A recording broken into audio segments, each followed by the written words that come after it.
përshkruar vendimet e gjykatës kushtetuese, por unë jam përpara jush të interpretoj ashtu siç logjika e kërkon dhe jo emocioni, as politik për as shoqëror, por thjesht juridik, por gjithmonë në frymën që ligjvënësi ka normuar kushtetutën e 1998-s dhe nenin 7 të kushtetutës kur kemi të bëjmë me ndarjen dhe balancimin e pushteteve. Por çfarë do të thotë tani avokat, sepse e gjithë vëmendja është që do pajtohet SPAK-u me këtë vendim, sepse pezullimi u bë për të mos shkuar në zyrë se prish provat, ndërkohë që është edhe e pandehur, por vazhdon hetimi për një tjetër çështje. Tani SPAK-u mos i lin gjë e drejta apo ndoshta detyrimi që të kërkojë një masë tjetër më të fortë ndaj saj duke drejtuar parlamentit? SPAK-u dështoi me pezullimin e zonjës Balluku nga detyra e zëvendës kryeministres sepse nuk zgjodhi rrugën me guxim, që është rruga e heqjes së imunitetit. Duke hequr imunitetin e zhvesh funksionarin publik nga cilësitë e tij dhe sigurisht dërgon një mesazh tek ekzekutivi edhe tek partia parlamentare që ka shumicën parlamentare në kuvend që të marrë një iniciativë vetë edhe ta heqi imunitetin që të ketë mundësi SPAK-u të marrë çdo masë sigurie, arrest në burg, arrest në shtëpi ose kontroll të banesës. Po nuk është të thënë që me heqjen e imunitetit mund të vendosësh një masë sigurie, arrest në burg apo arrest në shtëpi. Mund të bësh thjesht një kontroll banese ose mund ta lësh në një moment të dytë ku është e nevojshme që të ushtrosh të drejtat e tua kushtetuese si një organ i pushtetit, do të thosha jo gjyqësor, po një pushtet tjetër që ne kemi në Republikën e Shqipërisë sipas konceptit të qytetarëve, po jo pushtet në aspektin juridik. Prokuroria që është për ndjekjen penale ka të drejtë të ushtrojë të gjitha detyrat e saj ashtu siç është në përputhje me kushtetutën dhe ligjet. Por më lejoni t'ju them diçka që qytetarët të ranë pret debatit publik për sa i përket provave. Provat prokuroria mund t'i mbledh dhe mund të jetë ajo e fundit që do të gjykojë në një vendimarrje të saj për të bërë një kërkesë në gjykatë dhe gjykata të vendosë.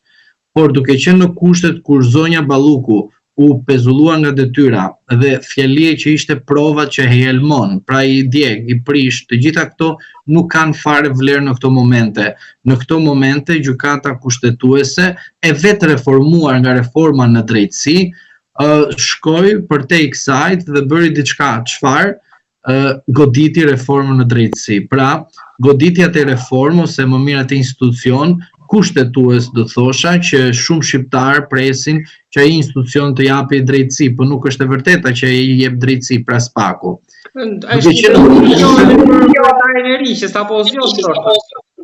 Edhe për kryetarin e ri, por edhe për vetë prokurorët që të kuptojnë që Shqipëria ka kushtetutë dhe nuk ka prokuror. Pra prokurorët nuk janë mbi kustetutën, por ata janë pjesë e kustetutës. Që do të thotë një vendimarrje e gjykatës që kërkon prokurori që të ekzekutohet, duhet të realizohet brenda një kuadri të tërë legjislativ dhe jo vetëm sipas preferencave apo rekseve apo të lojeve politike të cilët kemi parë herë pas here që bën SPAK-u. Më lejoni t'ju them edhe diçka tjetër që ka të bëjë shumë, do thoya shumë interesante për qytetarët, është që ne duhet kuptojmë qartë se çfarë. Thot gjykata kushtetuese goditi Erion Çelën, goditi Prençin. Këto dy funksionar për mendimin tim duhet japin ndërheqjen. Një kjo. 2. Goditi arrestimet e bujshme që janë bërë dhe mënyrat e procedimeve. Goditi gjykatësin i cili ka dalë nga reforma dhe arsyetoi një vendim i cili nuk është i drejtë në raport me ndarjen e pushteteve. Duke qenë në këto kushte, unë po ju them juve që të bashkarisht të kuptojmë diçka shumë të thjeshtë, nuk hiqet një kryeministër sepse duhet të vendoset në aktivizim një SPAK apo një prokurori.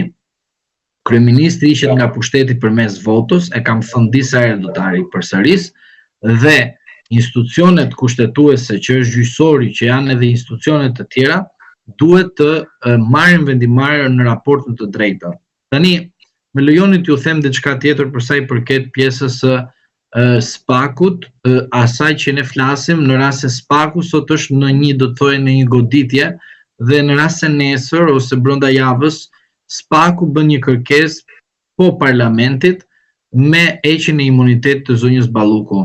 jam i bindur që përsëri do të lindi një boshllëk ligjor dhe do të thoja përsëri kushtetues